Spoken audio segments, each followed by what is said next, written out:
Anthony Scarsella.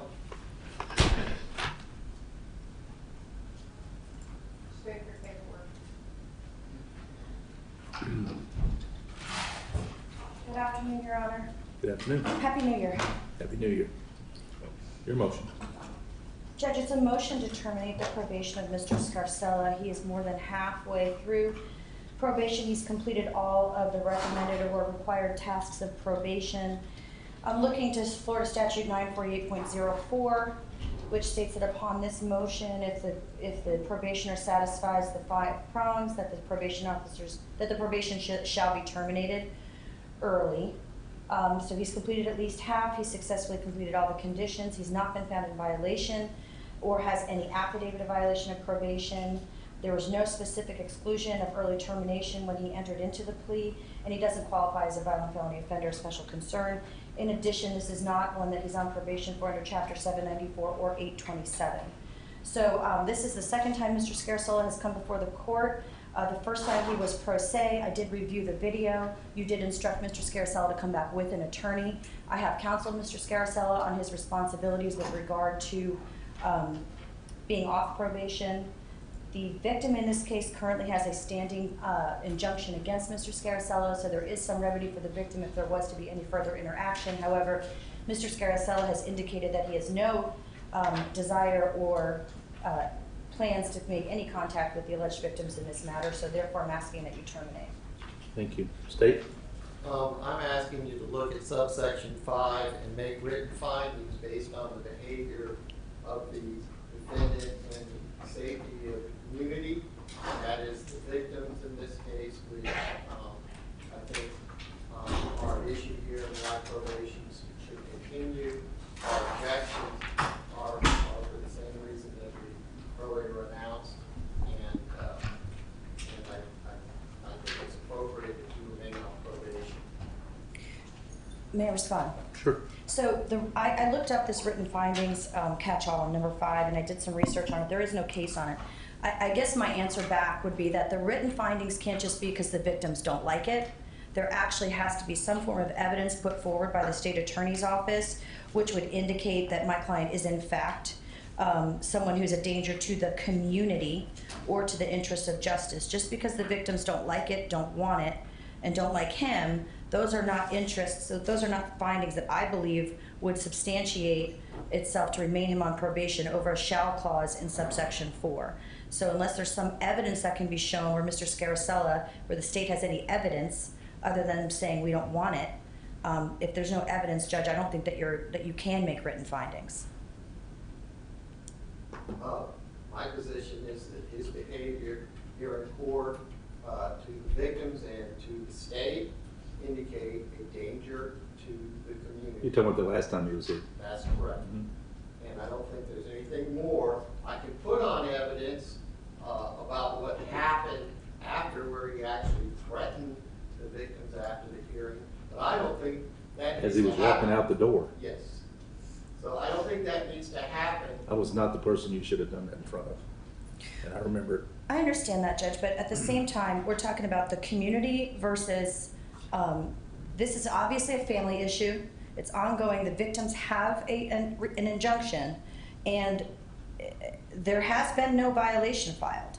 It didn't rise to that level, and we've got officers of the court that saw it. So we're here today, and I understand the state has to be an advocate on behalf of the victims. However, we're talking about danger to the community. We're talking about somebody with no criminal history. Well, we're also talking about somebody that would be bold enough to do that in front of the judge that he wants leniency from.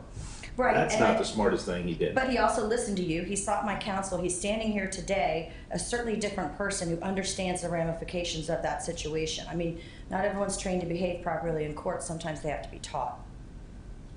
Yeah, but when the charge is harassing, stalking, and extortion, and you basically do the same thing in the courtroom, it's not generally a reason for me to let him off probation early.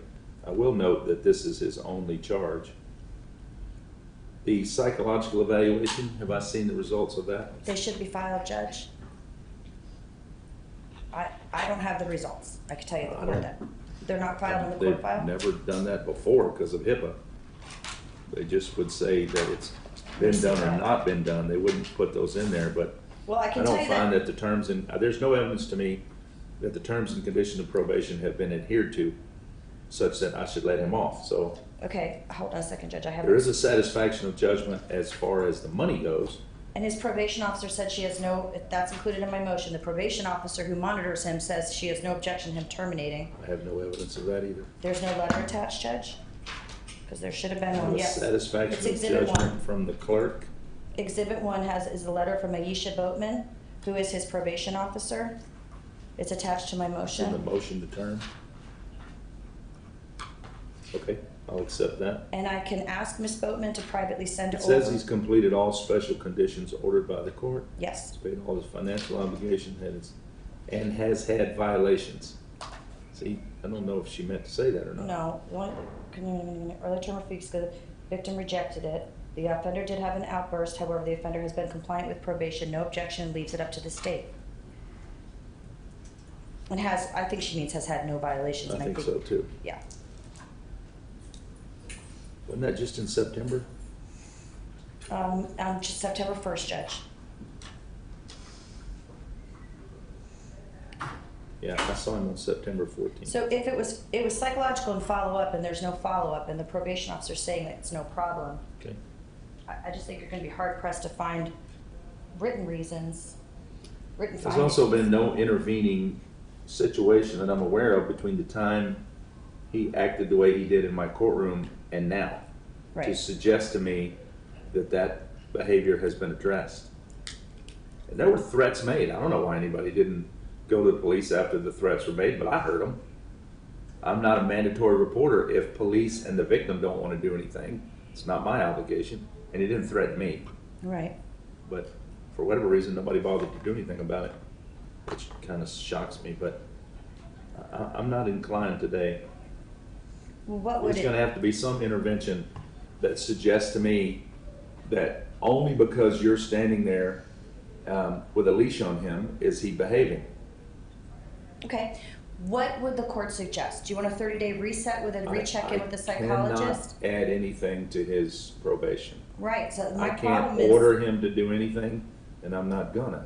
I know, well, here's the problem though. If there's a shall clause in 4, then and the state's asking me to make written findings, and I have to have the written I findings. have no evidence that he has complied with probation, the terms and conditions, other than a letter that has some bad grammar, some misnomers, and doesn't give me a psych eval. Okay, So maybe if I got the psych eval and I had the letter cleared up, we Okay. could maybe do administrative probation perhaps. well, that's one of the options the court can do. Do you want to deny without prejudice, and I can reset this and bring that Sure. information? I'd like to bring her in here too, Ms. Boatman. It would be good to have her clear up her letter, and Yeah, again, I've not seen the psych eval. I hear you. Okay, thank you very much, Your Honor. Okay, Thank you. you're welcome.